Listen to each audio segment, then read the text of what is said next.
예, 여러분 안녕하십니까. 전시 작전 통제권에 전한 12번의 계획을 세워서 하고 있는데, 오늘은 그 네 번째 이야기로 6.25 전쟁과 작전 지휘권이양이라는 주제로 해서 한국 전쟁 당시에 그때는 이제 작전 지휘권이지, 작전 지휘권이 어떻게 유엔군으로 이양되게 되는지, 또 작전 지휘권이 이양된 뒤에 한국 전쟁의 전시 상황이 어떻게 전개되는지에 관해서 임방순 박사님이 이제 발제를 해주시고, 또 발제가 끝난 뒤에 정경영 박사님과 저와 같이 이렇게 같이 토의를 해보도록 하겠습니다. 네, 임방순 박사님 부탁드립니다.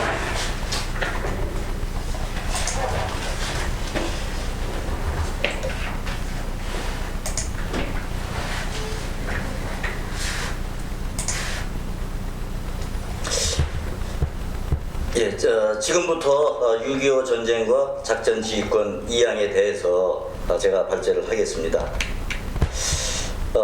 다 아시다시피 6.25 전쟁 시 우리가 작전 지휘권을 이양한 그 일자는 7월 14일이었습니다. 그렇다면은 7월 14일 전후에 어떤 상황이었는지부터 한번 알아보겠습니다. 이게 이제 전후 상황에 대해서 알아보는 순서는 일단은 전선 상황, 이제 그 다음에는 미국과 유엔의 상황, 이렇게 됩니다. 그러면은 전선 상황입니다. 자, 여기 저 지도에서 보시는 바와 같이 이제 북한군은 요 빨간 선으로 되어 있는 7월 14일 진출선이 보이시죠? 요 7월 14일에는 이제 북한군은 이제 공주, 괴산, 영주, 이렇게 평해선까지 진출했습니다. 6월 25일 불법 남침을 한 이후 약 한 3주도 안 되는 사이에 벌써 저렇게 우리 중부지방까지 내려왔습니다.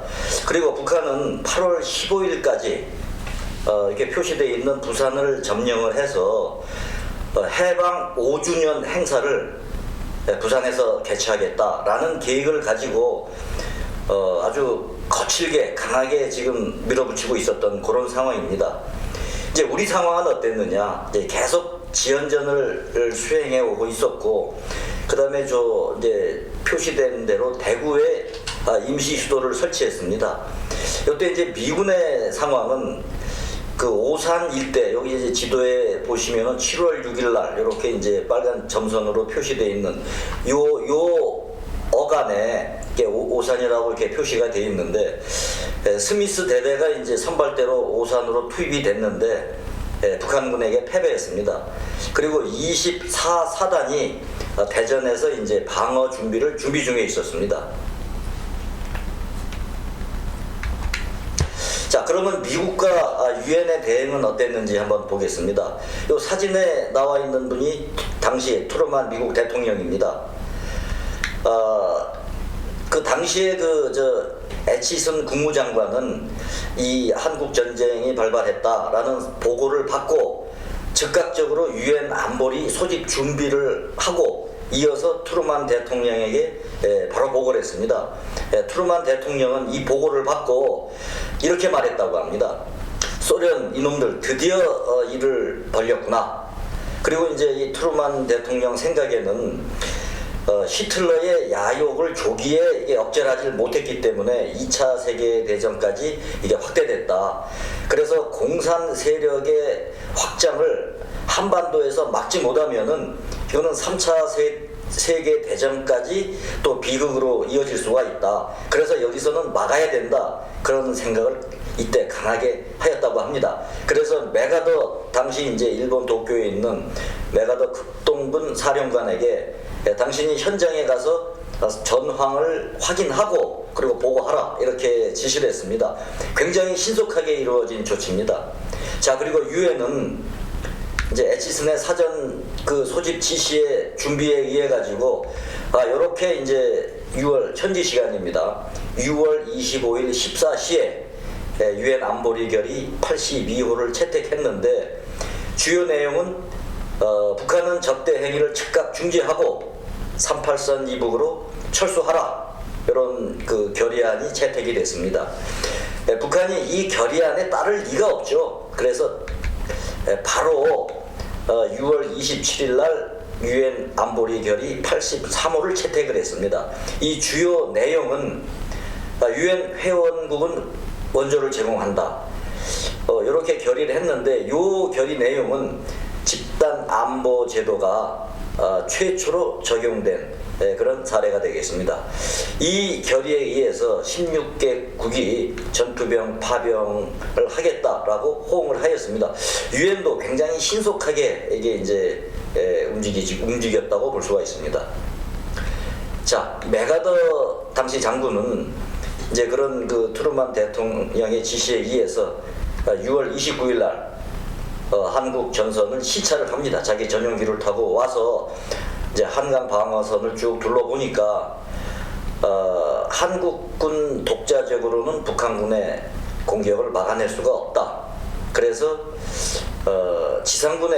미군의 지상군 투입이 불가피하다라고 판단을 하고 바로 육해공군에 대해서 투입 준비 지시를 하였고 일본에 주둔하고 있는 24사단의 파견 명령을 내렸습니다. 그래서 이제 선발대인 스미스 기동부대가 투입이 돼서 7월 5일 날 중미령, 이제 오산 부근에 있는 중미령에서 첫 교전을 갖게 되는 그런 상황이었습니다.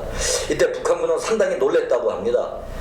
이렇게 신속하게 미군이 투입을 했는가, 그렇게 빨리 개입을 할 줄은 몰랐다고 합니다.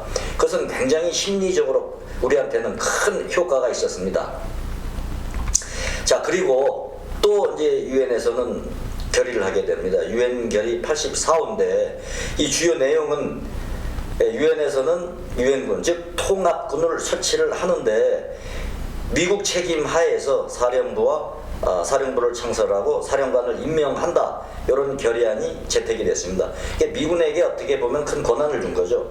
이 결의안에 의해서 이렇게 이제 유엔군 통합군이 이제 설치가 되는데 사령부는 도쿄에 위치하고 그리고 이제 8군 사령부는 이제 대구에 워커 장군이 이제 위치하고 있었습니다. 그리고 요 보시는 바와 같이 유엔기는 유엔에서 직접 가져가서 7월 24일 날 이제 전달을 하고 요때 전달하면서 참전하는 유엔군은 이 유엔기와 자국기를 동시에 사용한다. 이렇게 결정이 되었다고 합니다. 보시는 바와 같이 전선 상황은 무척 급했고 또 여기에 따라서 이제 미군과 유엔의 대응은 굉장히 신속했습니다.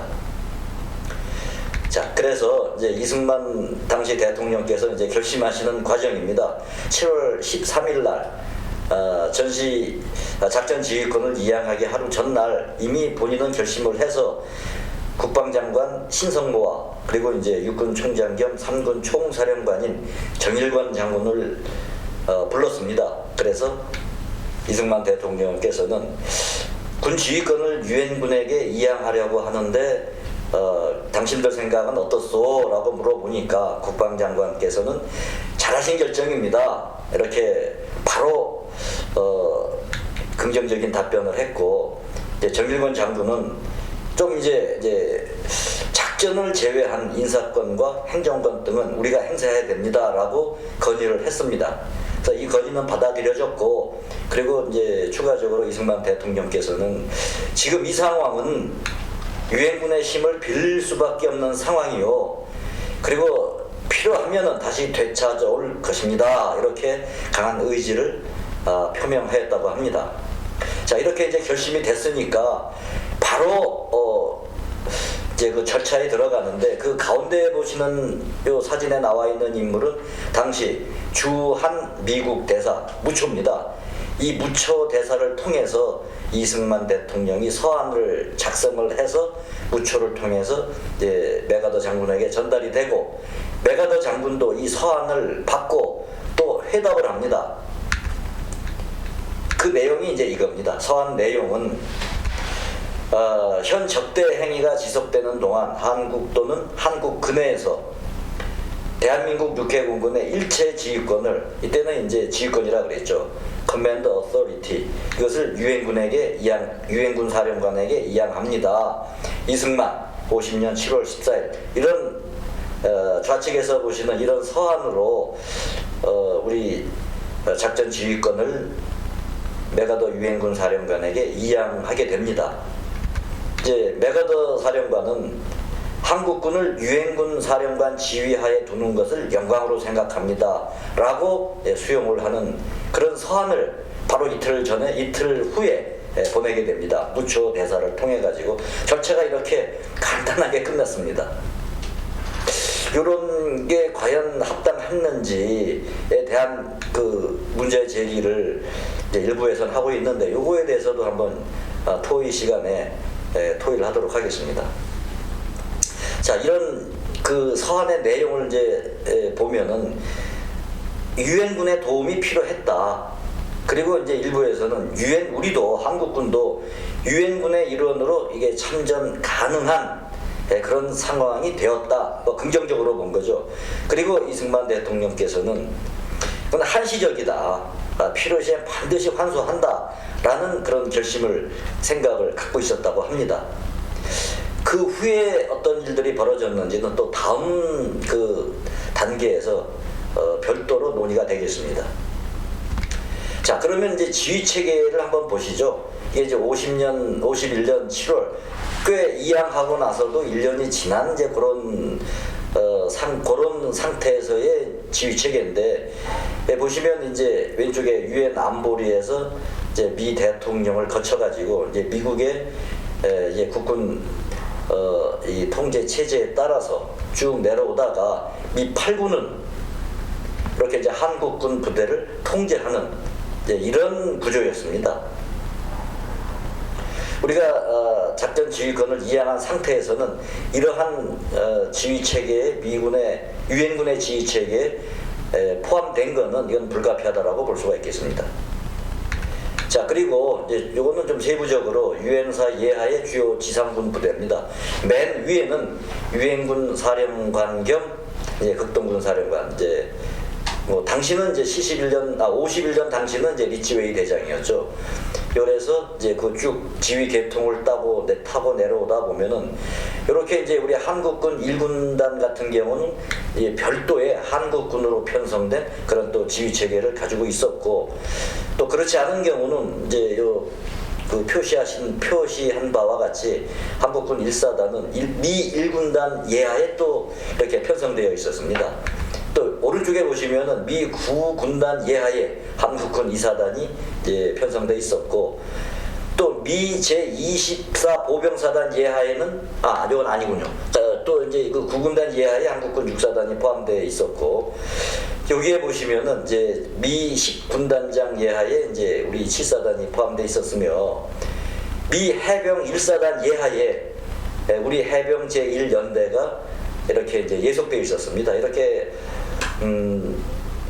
한국군 단독으로 군단을 편성한 경우도 있었고, 미 군단에 우리 사단이 예속된 경우도 있었고, 또 미 사단에 우리 연대가 예속되는 그런 경우가 있었습니다. 이때는 이제 작전 상황에 따라서 수시로 이런 지휘 체계에는 이제 변화가 있었다고 볼 수 있습니다. 자, 그리고 이렇게 이제 작전 지휘권이 이양된 상태에서 이승만 대통령은 몇 차례 단독 행동을 했습니다. 이제 맨 왼쪽에 첫 번째 보시는 것은 10월 1일 날 우리가 이제 38선 돌파를 앞두고 있을 때, 이때 이제 작전 지휘권을 이양한 상태에서 이제 유엔 사령관의 이제 통제를 받아야 되는 입장이기 때문에 우리는 유엔 사령관의 38선 돌파 명령이 없으면은 38선 돌파를 하기에는 굉장히 어려운 상황이었습니다. 이때 이승만 대통령은 무슨 얘기냐, 한국군이 왜 나의 명령을 듣질 않느냐라고 강하게 지시를 해가지고 우리 동해안에 있는 이 3사단이 먼저 38선을 어떤 조건을 가지고 다시 돌파했다가 다시 복귀한다라는 그런 조건 하에서 돌파를 한 그런 경우가 있었고, 이제 두 번째 가운데 보시는 이제 방공포로 석방은, 이것은 이제 이승만 대통령의 이제 완전히 단독 행동이었습니다. 당시 정전 협정, 휴전 협정 중에 있었는데 이 포로 문제가 서로 합의가 안 되니 이승만 대통령은 이제 미국에게 어떠한 자극을 주기 위해서 그리고 우리의 의지를 보여주기 위해서 단독으로 방공포로를 석방하는 그런 결단을 내렸고 이것은 미국 측에 굉장한 충격을 주었습니다. 이 문제가 과연 다 합당했는지도 또 토론에서 좀 의견을 쭉 한번 들어보겠습니다. 그리고 이제 잘 아시는 바와 같이 이승만 대통령은 휴전 협정에 반대했습니다. 이 기회를 놓치면은 우리 민족, 우리 한반도는 계속 분단된 상황으로 계속될 수밖에 없다. 이렇게 해서는 안 된다. 국군 단독이라도 북진해서 우리 남북 통일을 이루겠다. 이런 결의를 가지고 계속 유엔군 측에 이런 요구를 했다고 합니다. 자, 이런 우여곡절은 있었지만은 우리 안보는 유엔과 계속 함께하였습니다. 이렇게 유엔기가 있었고 또 우리 태극기가 있었고 또 참전한 그런 유엔군들의 깃발이 자국의 깃발이 있었습니다. 보십시오. 이렇게 시대를 오늘날까지 계속 이제 유엔과 우리는 안보를 함께 했고 요거는 이제 맨 오른쪽에 있는 사진은 GP 사진입니다. GP의 태극기와 이제 유엔기가 함께 있는 그런 모습입니다. 자, 그러면 좀 문제점과 이제 시사점을 한번 도출해봤습니다. 설명 제가 드린 바와 같이 이제 공안이라 그러죠. 편지 한 장으로 작전 지휘권이 이양이 됐는데 이 절차가 과연 이 중요한 작전 지휘권 이양이라는 이 중요성에 비해서 절차가 너무 소홀하지 않았느냐 뭐 그런 게 있을 수 있고 그 다음에 보신 바와 같이 이승만 대통령의 단독 의사 결정이었습니다. 그러니까 주위에 그럼 사람이 없었느냐 다른 의견을 가진 그런 다양한 의견을 듣는 것이 필요했을 텐데 이것이 과연 정당했는지 하는 문제. 그리고 이제 세 번째는 이제 한국군 단독 작전은 이승만 대통령의 어떤 지시에 의해서 수행됐고 또 그렇게 수행되려고 했던 이런 작전들은 필연적으로 유엔군과 갈등을 초래할 수밖에 없었습니다. 또 여기서 우리가 어떤 시사점을 얻을 수는 없는 건지. 그 다음에 이제 보신 바와 같이 자주국방의 문제입니다. 이제 군사력이 부족하다면은 지휘권은 제한을 받을 수가 없습니다. 이제 여기서 이제 좀 추가적으로 드릴 말씀은 이제 북한도 마찬가지였습니다. 북한도 중조 연합사령부가 참석이 돼가지고 중국이 지휘권을 행사했습니다. 자, 그럼 토임이 이제 마무리인데 토임은 이런 이제 세 가지 문제입니다. 7월 14일 상황이 급박했습니다. 막 성난 노도같이 이제 북한군은 막 밀려오고 이제 8월 15일 전에 부산을 점령하겠다라는 그런 강한 의지를 가지고 막 밀어붙이고 있는 이런 급박한 전황에서 이 작전 지휘권 이양은 이제 불가피한 조치라고 대부분 그렇게 이제 평가하지만은 그렇다고 해서 우리의 권한을 주장할 수 있는 그런 상황은 아니었는지 주장을 했다면 뭘 할 수 있었는지도 좀 한번 토의가 필요하고 그 다음에 이제 의견 수렴과 검토 과정이 있었으면 어땠을까 하는 그런 아쉬움이 있는데 여기에 대한 문제 그 다음에 유엔군과 갈등을 초래한 단독 작전이 과연 필요했는지 하는 이런 문제에 대해서 좀 토의를 해볼까 합니다.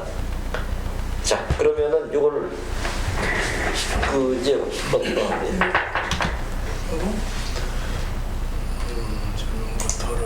예. 좀 말씀해 주시죠. 우리 저 소장님. 한 두 가지 정도를 좀 같이 토의를 해보고 싶은데 이제 독단 행동, 단독 행동. 사실은 용어를 우리가 독단 행동, 단독 행동하는 용어 표현 자체도 사실은 아니 우리 주권을 가지고 우리 대통령이 뭘 했는데 그것이 단독 행동이다.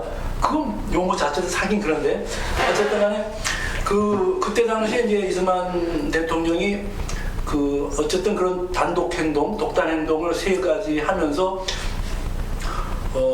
아주 그 미 대통령이라든가 뭐 메가다 장관이라든가 미국을 아주 난감하게 하고, 그래서 또 여러 가지 뭐 다른 뭐 계획을 세우기도 하고 이제 그랬다는 얘기 우리가 잘 듣고 있는데, 그런데 그때 당시에 그 이승만 대통령이 그렇게 독단 행동을 할 수 있다는 거, 예. 그것은 바로 주권 의식이 예. 강한 거 아닌가. 그런데 우리가 이제 그 이후에 예. 우리가 필요할 때 우리가 뭐 용어 표현은 별 맞지 않지만 이런 주권 행사, 뭐 독단 행동을 예. 왜 할 수가 없었을까, 우리가 이런 게 있고, 저 지휘 개통 표현 한번 봅시다. 예. 이게 여기에 예.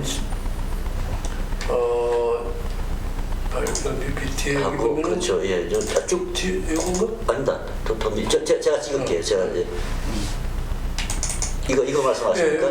여기 이제 보면은 지휘 개통도에 저 유엔 이제 안보리가 있고 미 대통령이 있고 국가안보회의가 있고 뭐 그 국가안보회는 미국 국가안보회의 아니에요? 그렇죠. 예. 그리고 미국 국방장관이고 뭐 이런 거 아니에요? 예. 아니 대통령이 우리 국방장관이나 대통령이 이 땅에서 벌어지는 건데 당연히 거기에 지휘계통상이 있어야지. 그렇죠. 그래가지고 이승만 대통령하고 신성모 국방장관하고 미국 국방장관하고 그런 문제를 독단 행동이 벌어지지 않도록 서로의 이익을 국가 이익을 서로 충분히 교환하면서 예. 국가 이익이 미세하게 차이가 날 수가 있지. 그렇죠. 있죠. 예. 그러면 왜 이거는 얘기를 하면 지금도 마찬가지. 예. 당연히 미국하고 한국 사이에 국가 이익이 혹은 위협에 관한 견해가 틀릴 수가 있다고 봅니다. 그러면 그럴 때마다 양쪽의 대통령 뭐 SCM에서 국방장관끼리 뭐 아주 긴밀하게 협조 체계가 돼야 되는데 지금은 이제 지휘계통도가 그렇게 돼 있는데 과연 그게 잘 되고 있는가 하는 의문이 있는데, 어쨌든 그때 당시에 그렇죠. 그런 협조 체계 자체도 안 돼 있었기 때문에 이승만 대통령이 그런 독단 행동 주권 행사를 했던 것이 아닌가. 이 2가지 문제를 한번 토의를 좀 해보고 싶어요. 네, 아니, 좋은 이제 문제 제기십니다. 정 박사님 그러면 이제 관련해서 본질적인 문제라고 봐요. 그 한미연합주의 체제가 아니고 일방적인 지휘권 넘어간 상태다 보니까 유엔군 단일주의 체제에 의해서 군사작전 측면에서는 부담이 없는 상태에서 성공적으로 작전을 수행했다고 봐요. 네. 그러나 전반적으로 연합군을 구성한 상태거든요. 지금. 그렇죠. 연합군을 구성했다면 아까 말씀하셨듯이 지휘체제에 분명히 우리가 참여를 해야 된다고요. 예. 그렇게 했을 때 비로소 우리의 그 전략 목표도 구현할 수가 있다고 보니까 그런 것이 전혀 없는 것이 나타나지 않아요. 이 전략협의체라는 건데 이 전쟁을 할 때는 그런 연합군 2차 대결 때도 마찬가지였고요. 실질적으로 히틀러에 대항해서 싸웠던 연합군들이 그 당시엔 루즈벨트 대통령하고 처칠하고 트럼프 뭡니까 그 소련의 스탈린이 함께 꽤 많은 토의들을 해요. 그래가지고 전쟁 목표를 달성하겠다는 건데 그런 것들이 없었다는 얘기죠. 그건 상당히 중요한 교훈이라고 보고요. 2번째 문제는 아까 얘기하셨던 아무리 그런 절박한 상황이라 하더라도 우리가 해외에 파병할 때까지도 국회 결의를 거치거든요. 그래서 또 어떻게 보면 일정 부분 주권에 대한 위임이라고 볼 수가 있는데 이런 것들이 우리 국회가 그 당시 있었어요, 실제. 국회 결의가 없이 이렇게 넘겼다는 것은 분명히 비판받을 거라고 봐요. 그게 아무리 통수권자 하더라도 국가의 중요한 그 주권에 해당되는 사항을 일정 부분 위임하는 것인데 이것을 개인적인 독단 활용으로 했다는 것은 아니라고 보는 것이죠. 그 과정에서 그 국회에서 논의하는 과정에서 많은 얘기들이 나오거든요.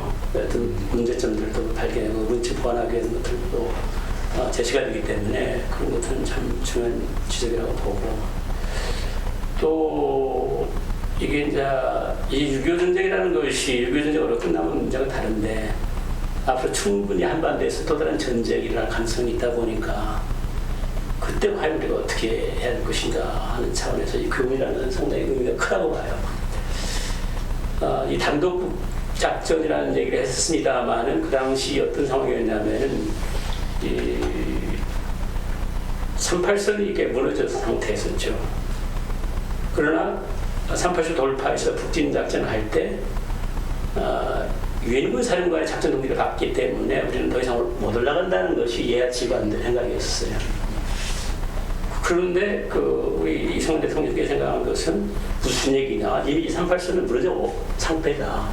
가지고 38선을 무시해버리고 넘어왔는데 이것은 거기에 어떤 국제법적이나 전쟁법에서 적용될 수 있는 영역이 아니고 불법으로 남침한 이 친구들에 대해서 당연히 어떤 정당방어 차원에서 우리가 올라갈 수가 있다 하는 입장이라 봐요. 근데 그런 것들에 대한 인식들이 문제가 되고요. 또한 유엔군 사령관이 심지어 북한 지역은 당신의 땅이 아니다. 유엔군이 배타적으로 행사하는 우리의 영역이기 때문에 당신 이래라 저래라 할 수는 필요 아니다. 뭐 이런 얘기까지 합니다.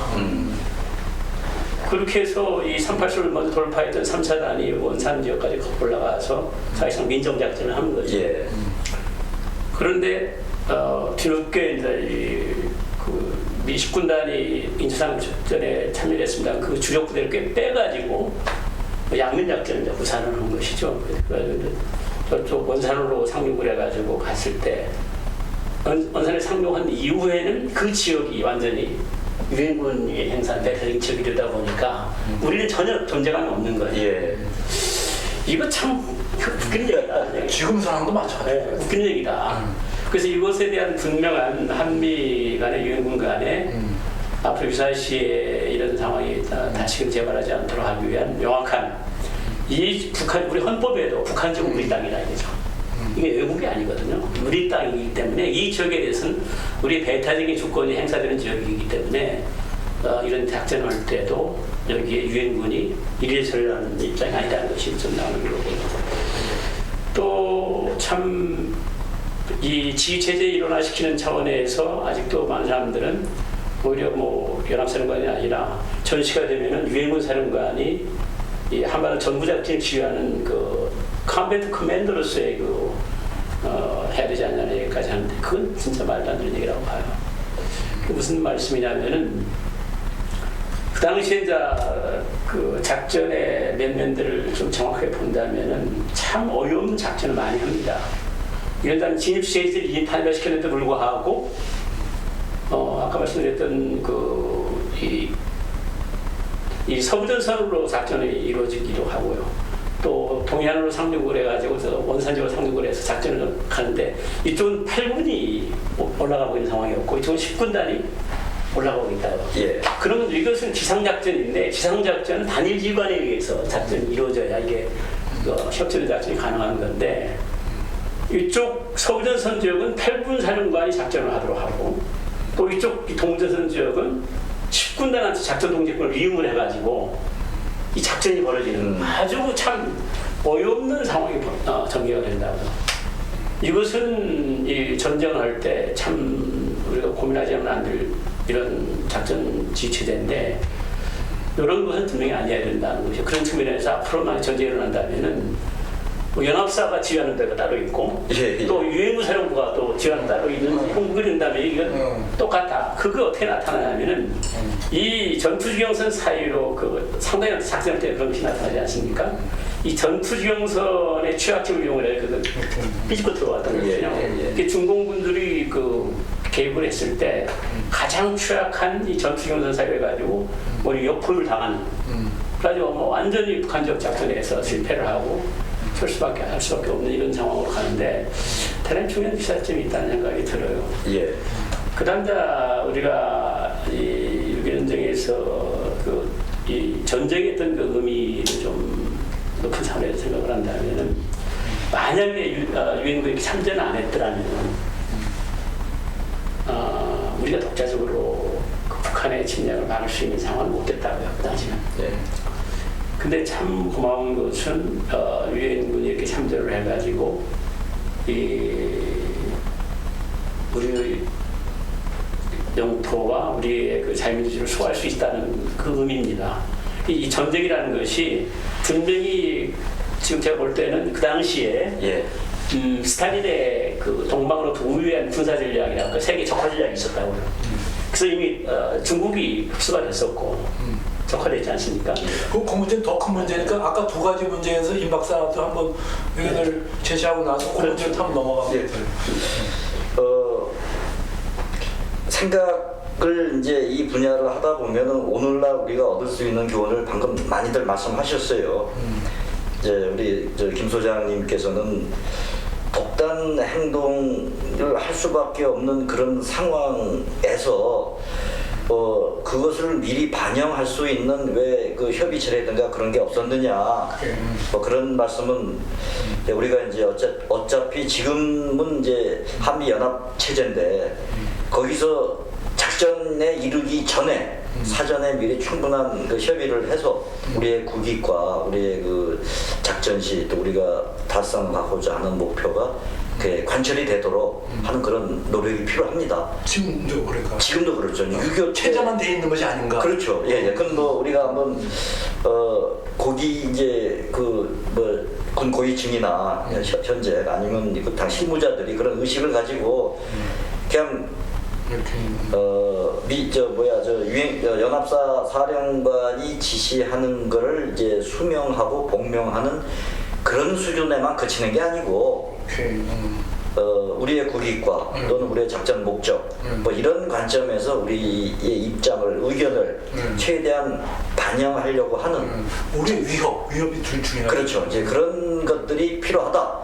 지금 보시다시피 소장님께서도 말씀하셨지만은 이제 6.25 당시에는 우리 지휘 체계 그 선상에서는 아무런 그런 협의체가 없었습니다. 그러다 보니까 이제 최고 이제 통수권자의 이제 이승만 대통령이 이제 그런 걸 이제 했는 그런 독단 행동이라고 이제 했는데 그렇게 되면 결국 미국과의 마찰은 불가피합니다. 그런 마찰을 감수하면서까지 이제 그런 우리의 이익을 관철시키려고 했던 그런 거는 참 좋은데 이제 또 다른 문제가 생긴다는 거죠. 만약에 그때 이승만 뭐 제거 작전 나서 만약에 그런 사태가 벌어졌으면 어떻게 됐을까요? 그러니까요. 그러니까 이거는 그래서 그 문제가 상당히 그 정책의 문제일 수도 있고 우리의 어떤 주권에 대한 어떤 침해라고 볼 수가 있는 건데요.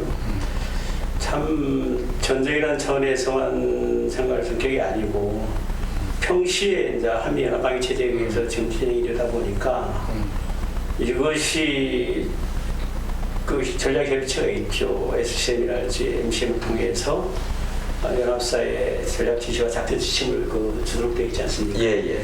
이런 체제인데 이런 체제는 사실상 연합사령관이 미국이다 보니까 사실상 전쟁에서는 그 사령관이 누구냐에 따라서 결정되는 위치거든요. 그렇죠. 그러니까 아주 절박하게 긴박하게 진행되는 상황에서 어떤 상부의 전략 지시나 작전 지침이라는 것이 타이밍에 맞춰서 할 수 있는 상황도 못 되는 경우가 많고 그렇기 때문에 참 이 전쟁을 지휘하는 최고 사령관의 전략적인 센스와 감각이 대단히 중요하다고 봐요. 그렇죠. 예, 맞습니다. 예. 그런 차원에서 이 전략고 전환은 당연히 이제 우리한테 넘어가야 된다는 생각이고 이제 조만간 이제 이렇게 됩니다. 그래서 이제 또 이 차원에서 이제 6.25 전쟁의 여러 가지 어떤 역사적인 평가라고 봐요. 만약에 6.25 전쟁에서 우리가 실패했다면 이 공사는 되는 거죠. 예. 공사를 됐는데 너무도 고맙고 다행스러운 것은 유엔군의 참전을 통해서 어쨌든 우리가 38선 70발 그보다 더 많이 뺐을 수가 있었잖아요. 그걸 통해서 이 공산주의 확산을 차단하는데 대단한 의미가 있다. 예. 만약에 거기서 무너졌으면 여기서 도미노식으로 완전히 막 계속 동남아 지역까지, 인도 지역까지, 중앙아시아까지 갈 수가 있어요. 그런 흑셈을 뭐 나쁜 생각을 갖고 가지 전쟁을 계속 사신다고. 그렇죠. 그렇지. 자, 그런 것이 있고요. 우리가 참 근데 그 6.25 전쟁을 치르면서 중요한 여러 가지 이슈들이 등장을 합니다. 아까 휴전 협상에 반대를 했다고 했는데 휴전 협상에 반대하는 가장 큰 목적은 대통령 입장에서 볼 때는 그 많은 피로를 했음에도 불구하고 그냥 38선 회복하는 선에서 중단된다면은 이것처럼 한미에 침실 있을 수가 없다. 그래서 작전 통제권을 회수하는 한 있더라도 내 단독으로 북으로 올라가겠다. 그런 결기를 보인다고요. 근데 그것은 전쟁 목표를 이미 휴전을 통해서 전쟁 끝내겠다고 생각했던 미국의 입장에서는 이건 상당히 걸림돌이 되는 거라. 그렇죠. 그러다 보니까 그 아까 나왔던 식으로 그러니까 결기는 좋은데 과연 결과적으로 그것이 도움이 됐는가를 또 생각을 해봐야 돼요. 생각해볼 필요가 있는데 그때 근데 그게 이제 왜 가능하냐면은 이 휴전을 때 뭡니까 휴전선을 보면은 우리 지역이 주도 작전을 했던 이 동부전선 지역은 38선으로부터 무려 한 80km에서 100km까지 올라간다고. 근데 이 유엔군이 주도한 작전을 했던 이 서부전선 지역은 사실 개성이 우리 남한 지역이거든요. 그거 뺏긴다고요. 그건 뭐냐, 그 분명히 어떤 의지가 작용하는 거예요, 이게. 그렇죠. 예. 당연하지. 그렇기 때문에 그때 만약에 처리를 해가지고 했을 때 물론 많은 혼란이 왔겠죠. 처리를 해가지고 단독으로 작전한다면은 어땠을까 해도 들어요. 예. 모르겠어요. 나는 그 불가능했다. 나는 그 성공 가능성은 성공은 상당히 희박하다고 봐요. 높지 않다고 봤는데 그 당시 이제 그 중국군의 입장에서도 전쟁을 빨리 끝내고 싶어했다고요. 그냥 그 교착 상태에서 그 동호진치에서 멈춰 있었는데 전쟁은 단순히 어떤 피튀기는 전투 현장에서 일어나는 것뿐 아니라 또 협상을 통해서도 설전이 필요한다고요. 이게 이제 정전협정을 맺게 되는 것인데 그래서 전쟁은 군인들이 하는 영역이 있고 또 외교관들을 통해서 오늘 협상에 참여했던 친구들이 군인들이 참여했습니다만은 그 또 다른 영역이라고 이것은. 예. 그래서 이런 것들도 우리가 상당히 고민하면서 전쟁을 해야 되지 않겠냐는 그런 시사점이 있습니다. 예. 그 아까 이제 만약에 우리가 단독으로 그것도 단독으로 이렇게 했을 경우 이제 제가 한 가지 말씀드린다면 이제 이쪽에 그 서남아시아 지역에 그 마오 당이라 그럴까? 예. 엄청나게 많아요. 뭐 네팔도 그렇고 인도도 그렇고 이쪽 인도네시아 이런 쪽으로 그 공산 마오 당이라든가 마르크스 당이라든가 그런 당들이 아직도 계속 거기서 게리라 활동을 하고 있고 그래요. 만약에 우리가 그렇게 됐더라면은 지금 그 북한의 모든 그런 남침 세력들이 이게 공산주의 사상에 이렇게 교육된 사람들이거든.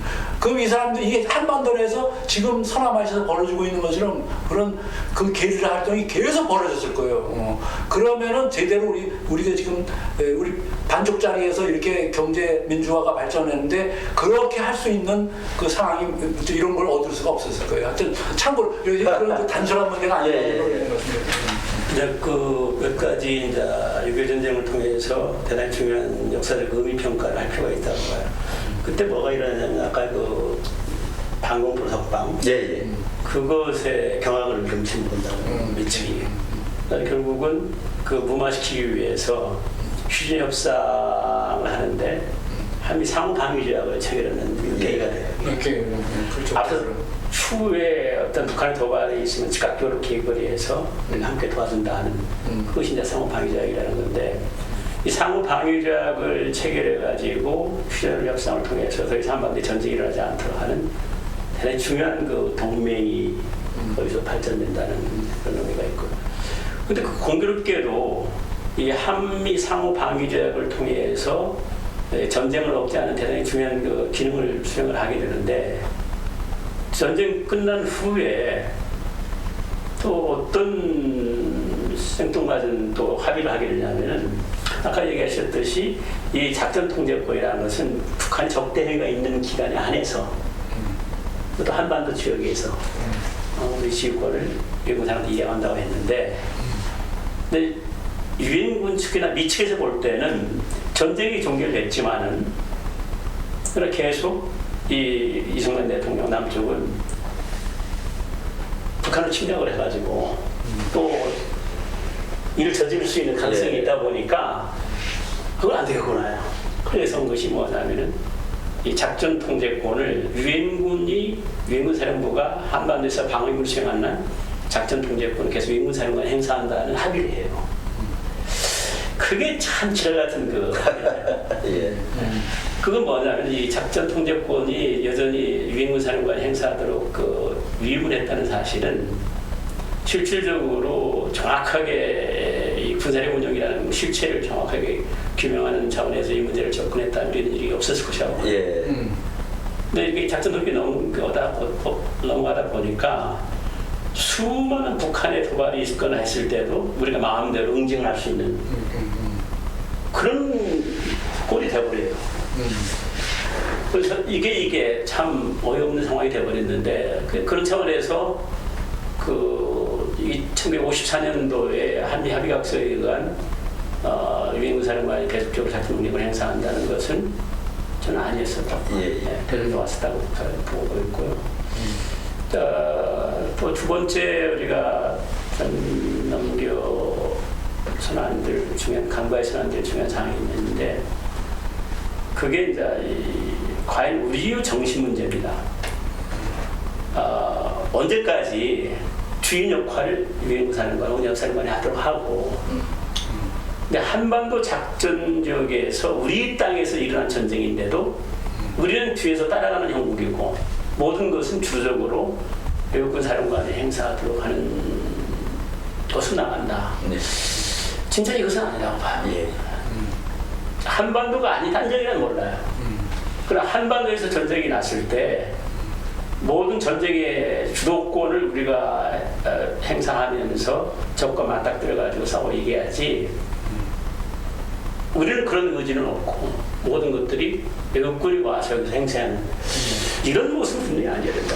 지금 이게 이제 전략적인 이익을 계산할 때, 뭐냐면 그때 지금 우리가 이거 하는 이유가 이때 당시의 상황이 아주 현재하고 시사하는 바가 많기 때문에 지금 미국이 중국과의 경쟁하는 그것 때문에 그 레버리지를 갖고 있는 것도 있지만은 한국군이 이승만이 그렇게 한 것처럼 독단적으로 할 경우에 미국의 위협에 미국의 이익에 손상이 될 경우를 이제 그때 당시도 마찬가지로 지금도 이제 그걸 우려하는 거거든요. 그런데 우리가 이제 뭐냐면은 우리가 주도권을 가질 때는 이건 우리의 이익을 위해서 또 우리의 위협이 되기 때문에 이거는 우리는 이렇게밖에 할 수 없다고 우리가 주도권을 가지면은 거기에 대해서 미국이 우리한테 협조를 해오는 거거든요. 그럼 우리가 충분히 전략적인 그 계산을 주도적으로 할 수 있는 거니까 이건 우리의 위협이다, 우리의 이익이다. 물론 그렇게 해서 너희들 미국에게는 우리가 독단 행동을 해건 뭐 이렇게 주권을 행사할 경우에 위협이 될 수도 있고 미국의 이익에 손해가 될 수도 있고 그렇다. 그렇다면 그것을 논의해보자. 이렇게 해야 하는 것이 주권을 갖고 있는 나라로서 그렇게 전략적 계산이 돼야만 된다는 거예요. 그래서 그런 상황을 잘 알고 이걸 찾아와야만 그걸 우리가 주인으로서 그걸 전략적인 계산을 할 수 있는 거예요. 어떻게 미국의 전략적 이익하고 미국의 위협, 한국의 전략적 이익, 한기업이 똑같을 수가 없어요. 물론 똑같을 수가 있어요. 물론 우리가 뭐 90% 이상이 갖출 수 있다고 봐. 그렇다면 그러나 그 다른 10%가 중요하기 때문에 그 10%를 계산할 때 어느 쪽이 주도권을 가지고 이거를 타협을 하느냐는 것이 중요한 문제라고 보는 거예요. 국민들이나 일부 우리 부인들까지도 우리 군이 과연 적과 싸워서 이길 수 있을까? 뭐 이런 회의적이고 뭐라고 할까요? 패배의식이라고 그런 것들이 없지 않아 있는데 이거 참 정리를 해야 된다고 봐요. 예. 근데 그 놀라운 것은 아까 말씀드렸던 대로 한반도 지역에서의 작전 지휘권을 유엔군 사령관한테 위임한다는 것이 그 후에 적용이 돼요. 예, 베트남 전쟁에 참전할 때 미국은 당연히 자기들이 작전 능력을 행사한다고 생각을 했었다고요. 근데 그 최명신 장관이나 우리 장군께서나 우리 박정희 대통령이 무슨 얘기야 말이야. 우리가 독자적으로 작전 통제권 행사를 한다. 그래가지고 그것이 미치가 않아서 수행돼요. 그래가지고 베트남 전쟁을 할 때 물론 연합된 협조인 작전을 많이 했습니다만은 대단한 영향을 발휘하잖아요. 아, 그럼 그렇기 때문에 최명수 장군이 그렇기 때문에 그 중대 기지 전술이 결정적으로 왜냐면은 우리 최명수 장군이나 우리는 그 게릴라전 공산주의군대하고 싸운 경험이 있거든. 그렇기 때문에 그 어떻게 그걸 그때 누구죠? 그때 그 주월 미군 사령관이 웨스트모렌 장군하고 서로 그 웨스트모렌 장군은 디바이드 앤 생각이고 이거는 서치 앤 이렇게 개념 자체가 틀린 거예요. 그런데 그거를 거기에 있는 그 베트공이라든가 이런 걸 누가 가장 잘하느냐 하면은 거기에 현지 소대장, 중대장이 가장 잘하는 거라고. 위에 있는 사령관이 할 수 있는 게 아니라고. 그러니까 그 중대 기지 전술이 결국은 그게 발전돼 가지고 파이어 베이스 여기 저기 그 후에 발전시켜서 그 게릴라전 미국의 대유격전 조범 자체가 바뀌게 된 거예요. 최명장군. 그래서 우리가 그러니까 이 한국 전쟁에 대해서 한국에서 벌어지는 전쟁에서 누가 가장 잘 아느냐 또 누가 가장 잘 알아야 되느냐 당연히 한국군이 가장 잘 알고 또 가장 잘 알아야 되는 거지. 그래서 그래서 그 고무적인 것은 여러 차례 논의가 있었습니다만 2018년도에 미래연합사령부의 사령관 한국 대장이 또 미군 동격 계급의 미군 대장이 한국연합사의 부사령관으로 하는 신연합방위 지침에 합의를 했거든요. 이것은 진짜 전형적으로 미국의 인식의 변화가 있고 인식의 변화한 것은 동맹군인 한국이 주적으로 작전할 수 있도록 하고 서포트하겠다는 게 서번트 리더십이라고 할 수 있어요. 미국이 정말 선진국이라면은 그런 자세를 가져야 돼요. 그것이 액션으로 상징적으로 조치가 이루어진 거예요. 그렇게 된다고 봤을 때 이제 드디어 된다. 우리 한반도 전쟁이 나거나 대한민국 방어를 지키는 데 있어서 우리가 주도적으로 할 수 있는 상황이 되는 거죠. 그렇지. 그랬을 때 결국은 우리를 진정으로 도와주는 미국에 대해서 진짜 고맙게 생각하는 거죠. 그렇지. 더 동맹 정신은 더 결속이 돼서 어떤 북한의 그 국지도발이나 침략도 용납할 수 없는 그런 아주 강한 한미연합 체제가 구축된다고 나는 확신해요. 자, 오늘 이제 우리가 주로 다뤘던 내용은 이제 6.25 전쟁 그 시기에 작전주의권 이양에 대한 문제였는데 이게 이제 연관되다 보니까 우리 저 소장님께서는 이제 베트남 전선까지 가셨고 또 이제 미래연합사 문제까지 말씀을 하셨고 이게 출발이 거기다 보니까 이 출발 상황이 어떠한 조건에서 갖고 뭐가 미비했고 뭐 이런 것을 논의하다 보니까 이제 오늘날 문제까지 쫙 연결이 된 것 같습니다. 아마 오늘 하셨던 이런 얘기들이 이제 구체적으로 이제 다음 그 횟수가 거듭될수록 더 이제 심도 있게 나오지 않을까 싶습니다. 뭐 특별히 더 하실 말씀 있으면 하시고 또 짚을 얘기들은 다 짚었고 우리가 이제 당시에 너무 급박한 상황이었다고 하지만은 지금 시점에서 보면은 그럼에도 불구하고 좀 아쉬운 게 많이 있었습니다. 하다못해 이제 그 협의체까지 이제 생각은 못했다 하더라도 뭐 부지휘관이라든가 이 참모 부서에서의 어떤 이제 연합 편성이라든가 이렇게 해서 우리의 입장이 반영될 수 있는 그런 조치들이 크게 고려가 안 됐다는 것은 정말 아쉬운 부분으로 생각이 됩니다. 그런 교훈들이 다음 시간에 이제 한번 살펴보는 다음에 6.25 전쟁 이후부터 살펴보는 6.25 전쟁 이후부터 연합사 창설 이전까지 그게 또 이제 이어져서 하는 거지만은 지금의 이제 한미연합 지휘체제가 형성된 원료네요. 그렇지. 이걸 우리가 12번에 걸쳐서 하는 이유가 현 시점에서 제대로 해야 되겠다는 거를 이제 그걸 이제 제시해주기 위해서 이제 알겠습니다. 그런 거죠. 그러면 이제 마지막 이제 발표 PPT 하고 이제 끝에 제가 마련해 놓은 게 있는데 이건가? 이게 아니구나. 이게 또 아니고 이거. 자, 오늘 말씀해주신 정경정 박사님, 횟수가 거듭할수록 우리 정 박사님이 그동안 축적되어 온 그 내공이 이 전작권 분야에 대한 내공은 더 깊어지는 것 같습니다. 그리고 또 이 토의의 영역을 항상 넓혀주시는 우리 소장님 감사드립니다. 자, 감사합니다. 이상 마치겠습니다. 감사합니다. 이거죠? 이렇게.